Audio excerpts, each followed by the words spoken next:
You know, airplanes are mysterious things. Unimaginably heavy metal giants soaring through the sky, jam-packed with not only people but also all kinds of electronic gizmos and overhead bins stuffed with their oversized luggage. And perhaps children. No, not really.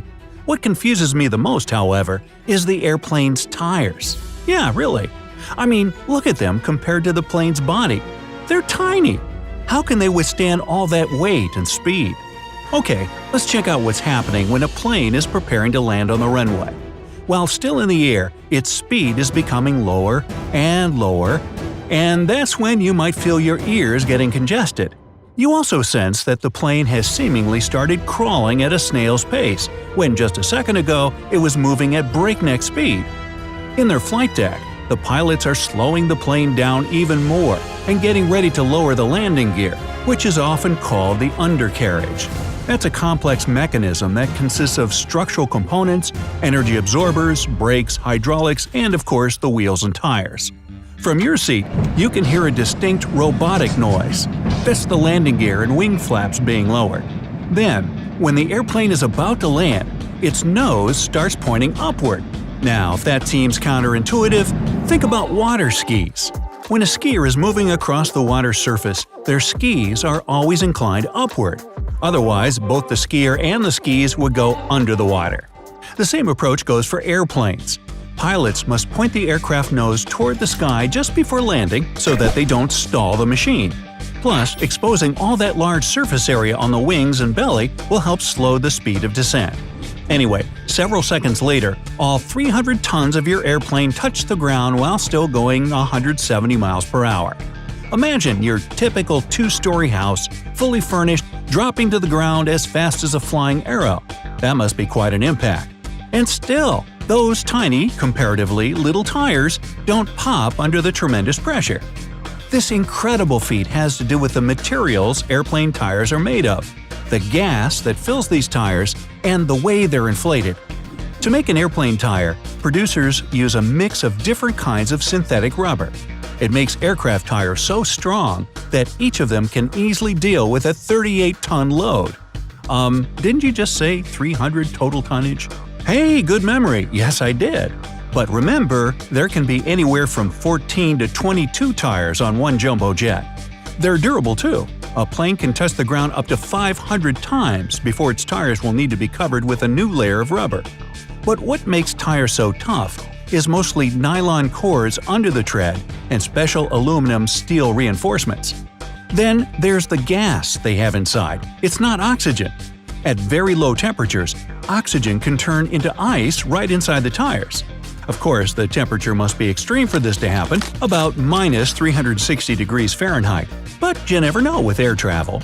As for high temperatures, like during braking, they can trigger a reaction between oxygen and rubber. When those two mix, the rubber becomes weaker. And nobody wants weak airplane tires. They can explode. So that's why the gas that fills aircraft tires is nitrogen. It doesn't react with rubber, which makes it a much safer choice for airplanes. It also doesn't leak through the rubber as fast as oxygen does.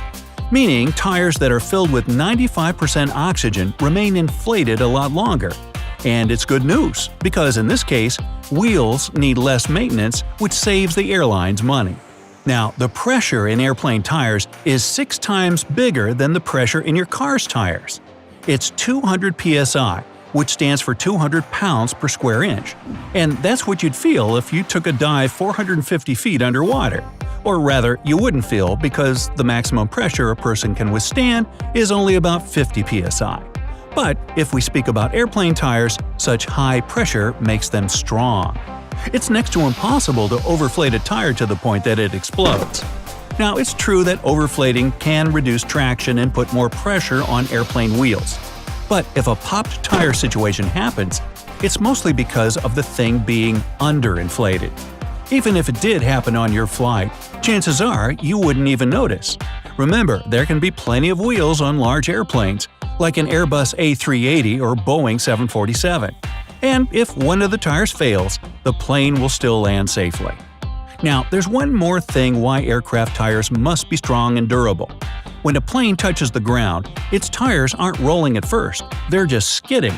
So in other words, the plane is dragging them along the runway until it slows down enough for the wheels to be able to rotate. This is when you can see the tires smoking after the touchdown. At this moment, they're accelerating to catch up with the landing speed. This whole landing situation also led to tires having grooves cut in them. If they had block patterns, like the ones car tires have, these blocks would simply fall off as soon as the plane wheels touch the ground. The most serious tire wear happens exactly when the rubber comes into contact with the runway. Oh, by the way, have you noticed how tiny and skinny compared to the huge fuselage airplane tires are? Don't worry, they're just the size they need to be. Larger tires would be pointless, since they wouldn't make landing more effective or safer, but they would add extra weight.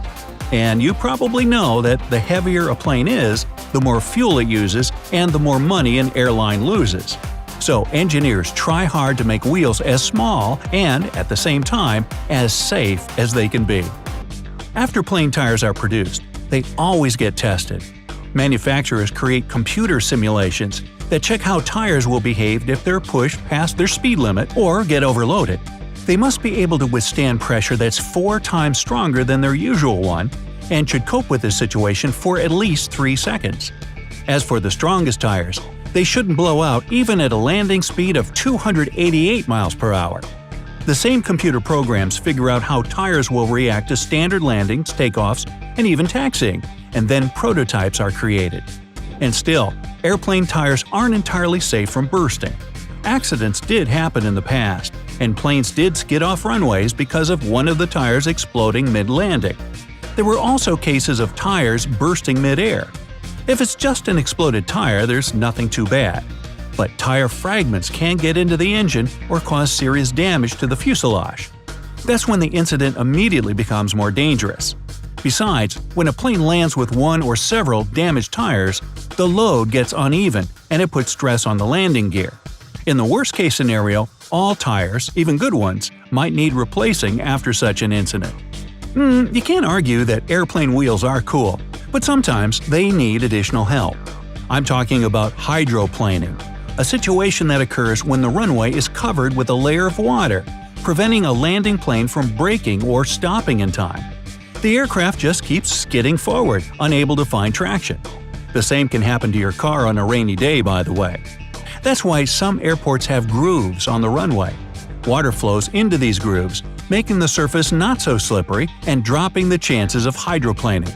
Pilots claim that the difference between grooved and non-grooved runways is dramatic, and all that sounds pretty groovy to me. Hey, if you learned something new today, then give the video a like and share it with a friend. And here are some other videos I think you'll enjoy.